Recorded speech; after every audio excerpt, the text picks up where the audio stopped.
business or are you running a business? Valuation is the ultimate KPI. Hey there, welcome to the Modern Financial Advisor podcast, brought to you by Truelytics, the one and only comprehensive advisor transition management platform for the wealth management and insurance industries. My name is Mike Langford, and I'm the host of the podcast. And this week on the show, I'm joined once again by Scott Wetzel of SkyView Partners. And Scott and I are going to dive in as deep as you can on something that's only been around for a couple of days, and that is the CARES Act, which is that $2 trillion stimulus package that was just passed by Congress and signed into law by the president a couple of days ago as of the time of this recording. And the reason why we thought this is really important to do now, even though the details are, still kind of being bubbled up and understood by the lending community, certainly, and by the wider business community as well.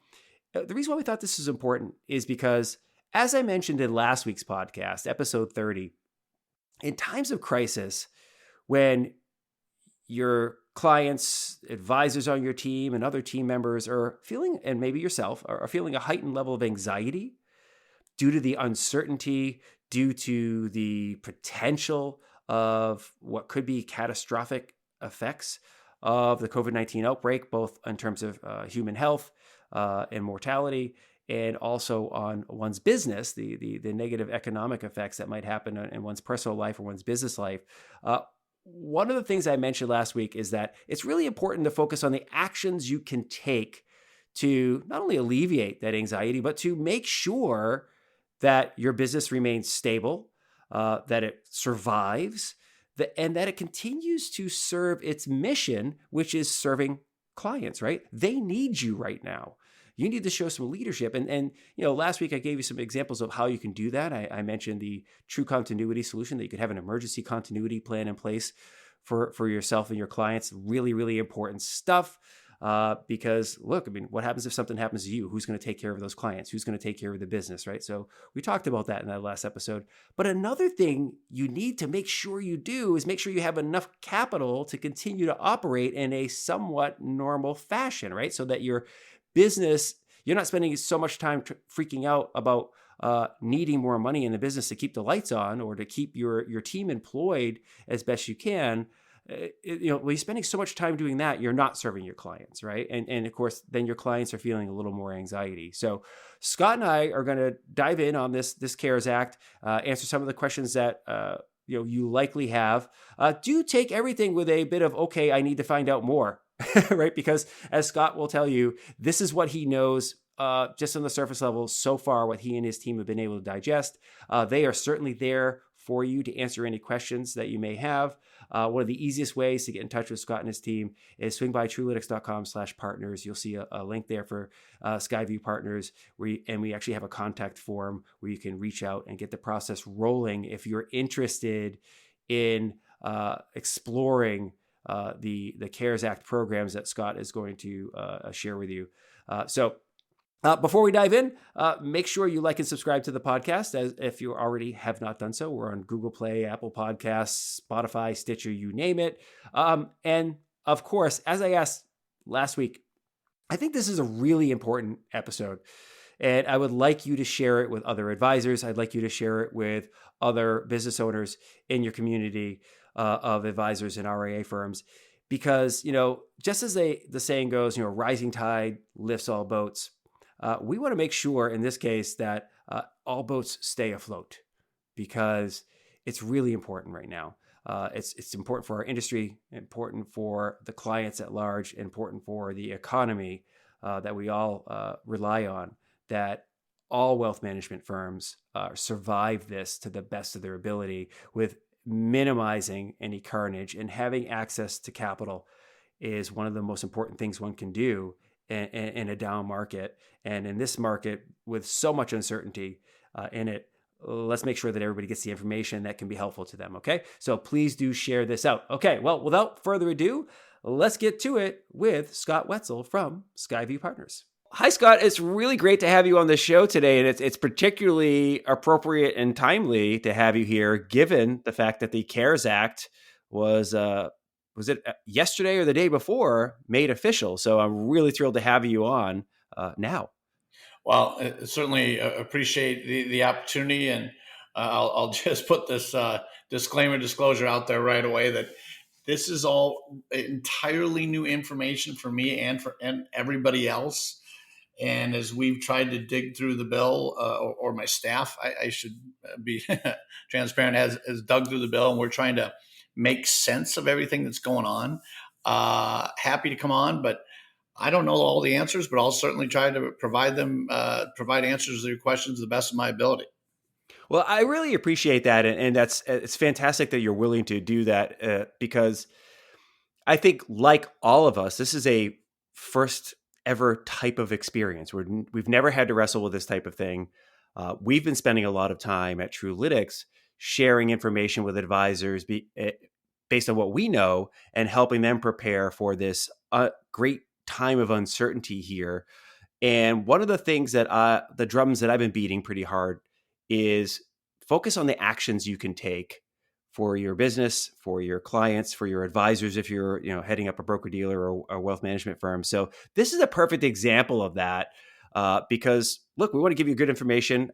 Chances are there are advisors out there that are thinking about their funding needs. So what does this CARES Act mean for them? And then actually kind of by extension, they might be thinking, what does it mean for their clients as well? Because I'm sure many advisors have clients who are business owners, and this is some meaningful stuff. So any information they can get from you and from us here on the pod and elsewhere can be super helpful for them as well.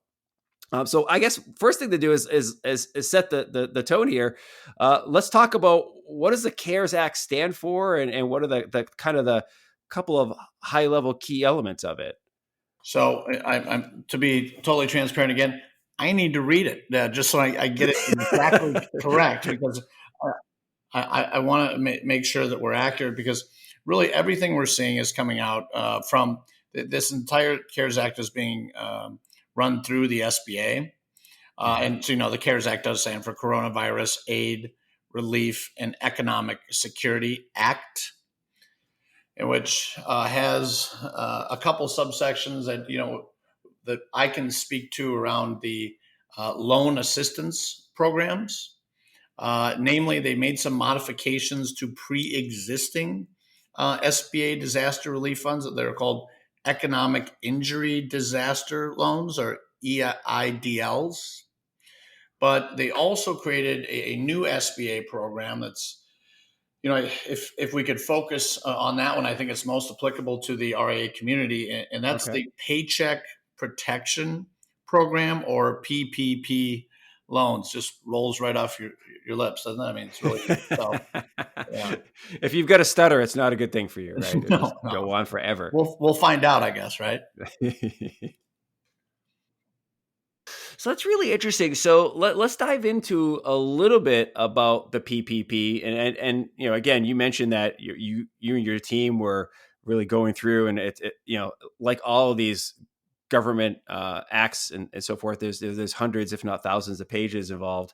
But what businesses are available, or are eligible for the PPP? So essentially, any business under 500 employees is eligible. And so obviously that does include the RIA community. It is included clearly in that classification. But this is really the key threshold, and not really in terms of, it's debatable whether or not goes to eligibility, but the attestation or the requirement from the applicant, possibly borrower, that the uncertainty of the current economic conditions makes it necessary for that borrower to make this loan request to maintain ongoing operations for their business. Okay. So it is, I'm not sure how to classify this, because it's a needs-based self-certifying test, correct? Right. Yeah. And it's interesting, that's one of the things I think is so important to kind of level set for everybody is this is the thing that's in motion, right? Nobody's done this before with the PPP, right? Like it's like you said, some of this is a modification of other disaster relief type bills, but there's going to be a lot of balls in the air here. So we are going to figure out some of this as we go along, but it's really kind of, to as you mentioned, just about everyone listening to this podcast and our conversation is likely going to be at a firm in which they're eligible for this. So whether they're a solo RIA advisor or they have a team, I have yet to see the RIA firm where there's more than 500 employees at it. In terms of I'm sure there's a few, but you don't see many. Let's put it that way. Yeah, absolutely. I'm not sure what some of the consolidators may have, but that might even be a large number for them. Right, exactly. So let's kind of dig into. I'm sure one of the questions, once you figure out if you're eligible or not, I would assume one of the follow up questions is, okay, how much can I borrow here? How much money is available for my business, and how do I get at it? Right? Because people are starting to figure out like what's going to be their shortfall, what do they need to make sure that their business stays stable and secure as we navigate through this crisis. So the loan amount is the lesser of two options.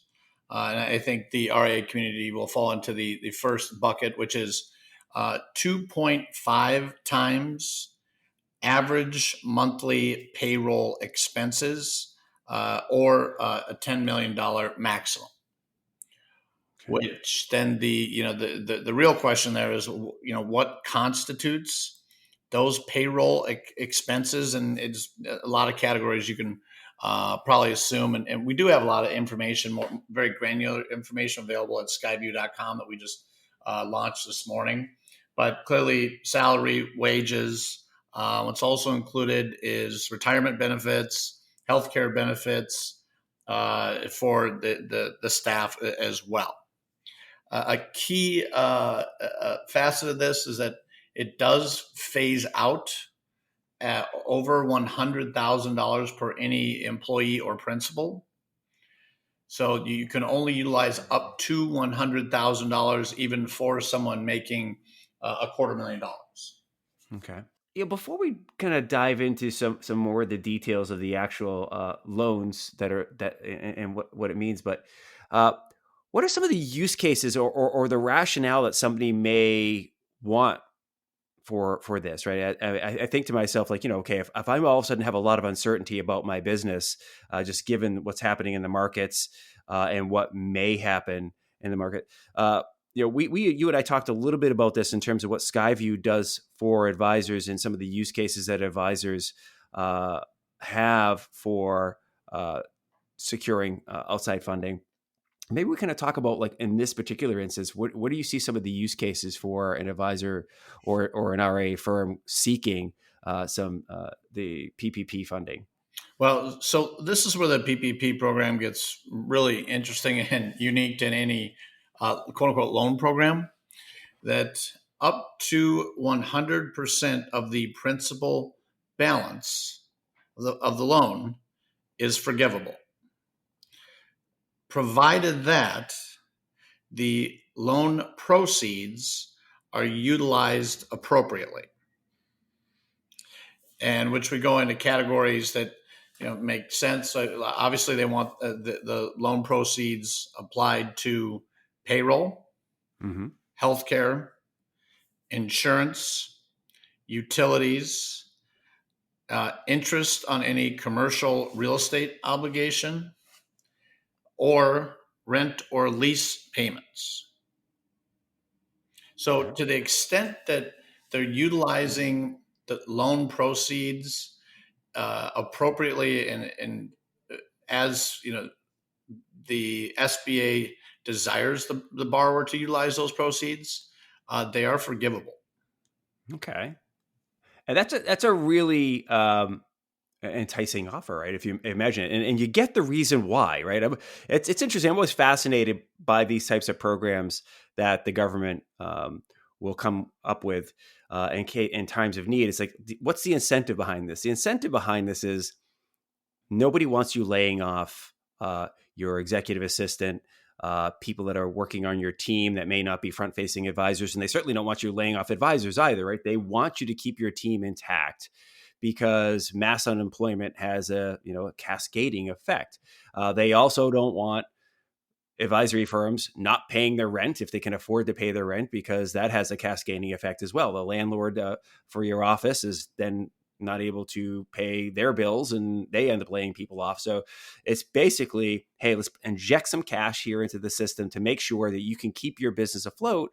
And in an ideal world, keep everybody employed to the fullest extent possible and make sure they have healthcare and so forth, so that we don't have a kind of metastasizing of the disaster, right? Let's get through this next year or so.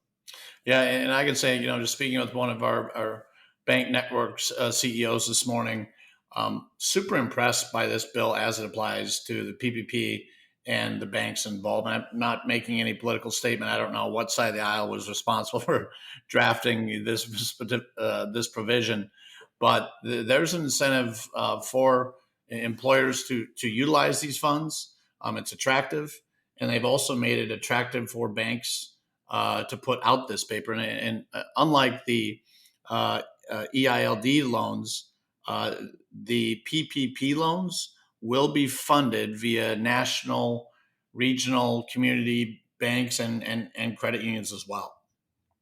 That's fantastic. That's fantastic.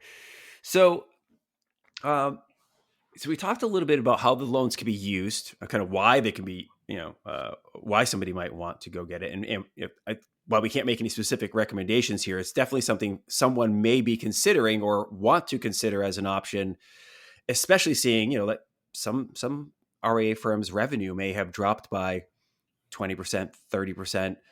Clients are getting nervous, maybe going all to cash or even pulling accounts just to kind of hide their money in their mattress or whatever.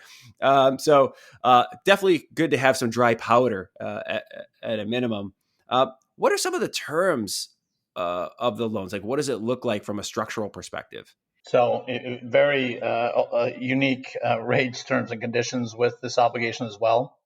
It is set over a 2-year term. However, it appears that the loan payments will be deferred, is the language that we're seeing right now, for 6 months. Not that you certainly have the option to defer payments for 6 months, but the information we're seeing right now appears that you don't even have the option to start paying. Well, that could change. We're getting more clarity every day. There's no personal guarantee required. There's no collateral required, so this is a completely unsecured obligation. The interest rate is very attractive. It's at 50 basis points. And there is Wow. Right. There is no prepayment fees, and there is no. And commonly with an SBA obligation, there's an SBA guarantee fee. There is absolutely no SBA guarantee fee. Now, keeping all that in mind, again, these are being put out through national, regional, community banks throughout the country. These rates, terms, and conditions could vary by lender, but I wouldn't envision them varying to a material extent. That's fantastic. I mean, so, what we're hearing is it's nearly free money here in terms of the cost of capital. And it's very attractive in terms of, like, you get your capital and you get to put it to work, and you don't have to start servicing the debt for, half a year or so. So that hopefully gets you past this quarantine time and back into the time frame where the world is starting to return to normal a bit. Correct. And really the $1 billion issue right now is how quickly can the banking community retrofit their entire organization to triage the demand that we'll inevitably see for this forgivable loan from almost every industry. Yeah, it's funny that you mentioned that. That's the commonly overlooked thing, right? That banks are not used to having this type of product, if you want to call it that. I guess it is a product, right? This type of product at their disposal, and it's probably going to take them a little bit of time to understand it and make sure that it gets into the marketplace. But that doesn't mean that advisors and wealth management firms shouldn't start getting in line and making sure that they're exploring this to the fullest? True. To the extent that they meet the needs-based test for the funding, they certainly should pursue it. And I'd say, as importantly or more importantly, is the RIA community's not obligation, but hopefully see it as the duty to carry this message to their small business owners, as we see a lot on TV and the newspapers about the coronavirus. I'm not seeing a lot on this program. So the greatest concern is that small business owners will not know about this program because it's certainly not caught the attention of mainstream media. I mean, this is a good story, right? Which doesn't draw a lot of Right. attention. It's true. And this is kind of, as you and I had talked about before, you know, this is what clients are relying on their advisors to bring to them is sound financial advice of what can I do now in my business. And I assume many advisors have small business owners as their clients, as probably as their most valuable clients in their book of a business. So make sure you reach out to your clients as well and take them through this information as much as possible. So share this podcast and have these types of conversations with your clients as well. So now pivoting back to the individual advisor or the ownership team at an RIA firm, and I'm thinking about this in terms of my needs, and I want to take advantage of this program. That sounds incredibly attractive, obviously. If I'm in a situation as an RIA, I'm thinking, okay, I do want to make sure I have access to capital because I don't know what's coming. I'm already nervous based on what's already happened in the markets and how that's impacted my business. What can an advisor do today to kind of get the process rolling here? Because I assume there's a level of urgency to figure it out and they're going to get the ball in motion. Yeah, no, great question. I think it's what's next steps. What can you do? And we do not have guidance yet on what the SBA will be directing the banking community, and this will include the banking, the banks, as well as it appears a lot of the fintechs are going to help get these funds out as well, which should be a very efficient process. But per our understanding of what will be required for this underwriting, it's things like articles of incorporation or bylaws, an operating agreement. They always require copies of driver's license, and we have a comprehensive list again at SkyView.com. That this is our best guesstimate at this point. And each bank could actually vary slightly based on what credit policy they build around this program. But at the end of the day, the most important factor for the banks, because again, I've never seen this, that a bankruptcy is irrelevant to underwriting these loans. You could have had a bankruptcy last year. They actually don't ask the question about prior bankruptcies that we've seen. The number one concern that the banking or lenders or banking community, SBA in general, have is fraud. Okay. So really, everything that they're checking just goes to substantiate that, number one, that you're a real entity. So they're going to be looking for your EIN number, that you're a real person. They want to see your driver's license. But second, that you can present payroll figures, and we're not certain yet if it's trailing 12 months or 2019 average, to substantiate the loan amount that you're requesting. Interesting. Okay. It's the lightest amount of source documents that we've ever seen for any underwriting ever, and the lowest threshold that any borrower that you could imagine for a small business.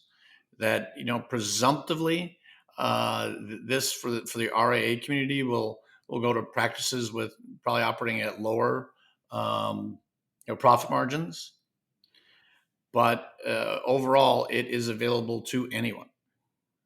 So, what I hear in kind of that narrative in terms of the lowest amount of documentation required to get things moving is there's an urgency here to get this capital into the marketplace. So advisors and RIA firms aren't in a position where they're laying people off, aren't in a position where they're not paying their bills, right? That it's let's make sure we get this, as you said, injection of liquidity and capital out into the hands of the business owners so that we maintain some level of stability while we go through this COVID-19 crisis and the economic fallout that is certainly going to happen regardless of this act. But this is making sure that things hopefully stabilize at some point, and give everybody access to the money they need to keep their business going. Yeah, correct. I mean, namely that for 12 months after closing, the principals cannot take distributions out of the business. It may also have an impact on eligibility for payroll tax credits as well. And again, we'll have more clarity in probably 48 hours from the SBA. But I think what's interesting about this legislation is it was clearly drafted with the experience of TARP and the negative behavior that TARP did create in some areas, and their attempts to draft legislation that would mitigate similar behavior in this environment. Well, Scott, thank you very much for joining. I know this is information that is very top of mind for everybody. I mean, they're seeing it in the news. They're wondering if it applies to them, their clients, and so forth. So I really do appreciate you coming on the show and sharing what you know to date about this. Where else could somebody go to learn a little bit more about this if they want to explore it a little further? From